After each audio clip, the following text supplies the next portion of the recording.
ನಮಸ್ಕಾರ ಸ್ನೇಹಿತರೆ, ನಮ್ಮದು ಶ್ರೀ ಸಪ್ತಗಿರಿ ಮನೆಮದ್ದು ಚಾನಲ್ ಇದೆ. ಅದ್ರ ಮುಖಾಂತರ ಅನೇಕ ರೀತಿಯ ಎಪಿಸೋಡನ್ನು ಕೊಡ್ತಾಯಿದ್ದೀವಿ.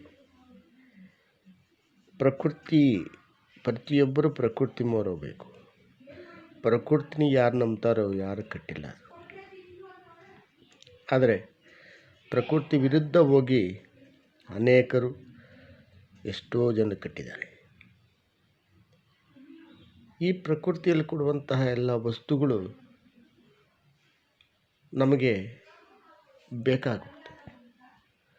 ಅದನ್ನು ಬಿಟ್ಟು ರಾಸಾಯನಿಕ ಹೋಗಿ ರೆಡಿಮೇಡ್ಗೆ ಹೋಗಿ ದೇಹ ಕಡಿಸ್ಕೊಂಡು ಅನೇಕ ರೀತಿಯ ಕಾಯಿಲೆಗಳನ್ನು ತರಿಸ್ಕೊಂಡು ಆಸ್ಪತ್ರೆ ಪಾಲಾಗಿ ಕೊನೆಗೆ ಆ ಕಾಯಿಲೆ ಈ ಕಾಯಿಲೆ ಅಂದ್ಬಿಟ್ಟು ಕಷ್ಟಕರ ಜೀವನ ಮಾಡೋದು ಸಹಜವಾಗಿರ್ತದೆ.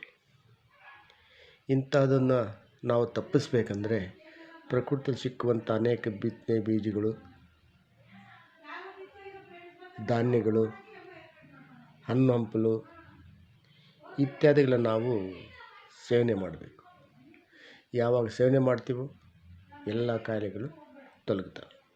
ಸ್ನೇಹಿತರೆ, ಅದರಲ್ಲಿ ಒಂದಾದ ಮುಖ್ಯವಾದದ್ದು ಈ ಅಜ್ವಾನ ಅಂತಾರೆ, ಓಂಕಾಲು ಅಂತಾರೆ. ಈ ಅಜ್ವಾನವನ್ನು ಮನೆಯಲ್ಲಿ ಸ್ಟಾಕಿರಬೇಕು. ಯಾವಾಗ ಇದನ್ನು ಅದೇನೋ ಬಿ ಪಿ ಅಂತಾರೆ. ಬಿ ಕಾಯಿಲೆನೇ ಅಲ್ಲ, ಅದು ಸೃಷ್ಟಿಕರಣ. ಮಹನೀಯರೇ, ಊಟ ಆದಮೇಲೆ ಒಂದಿಷ್ಟು ಅಜ್ವಾನವನ್ನು ಬಾಯಿಗೆ ಹಾಕ್ಕೊಂಡು ಹಾಗೀರಿ, ಸೇವನೆ ಮಾಡಿರಿ.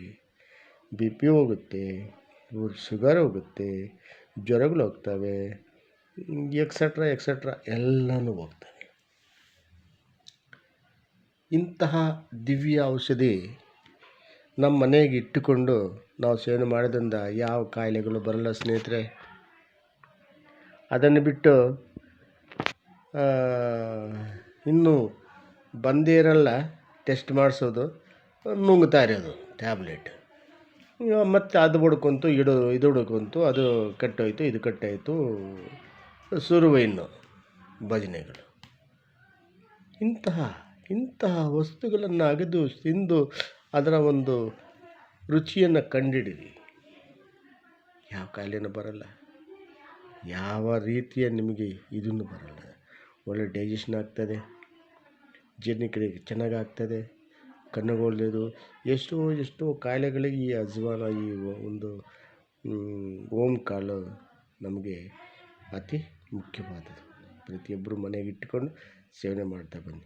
ನಮಸ್ಕಾರ. ಅದನ್ನು ನೋಡಿ ಲೈಕ್ ಮಾಡಿ, ಶೇರ್ ಮಾಡಿ, ಸಬ್ಸ್ಕ್ರೈಬ್ ಮಾಡಿ. ಎಲ್ಲರೂ ಹೋಗಲಿ, ಎಲ್ಲರೂ ಮುಟ್ಟಲಿ, ಪ್ರತಿಯೊಬ್ಬರು ನೋಡಲಿ, ಅವ್ರ ಮನೆಗೆ ಅವ್ರಾಗಿ. ನಮಸ್ಕಾರ ಸ್ನೇಹಿತರೆ.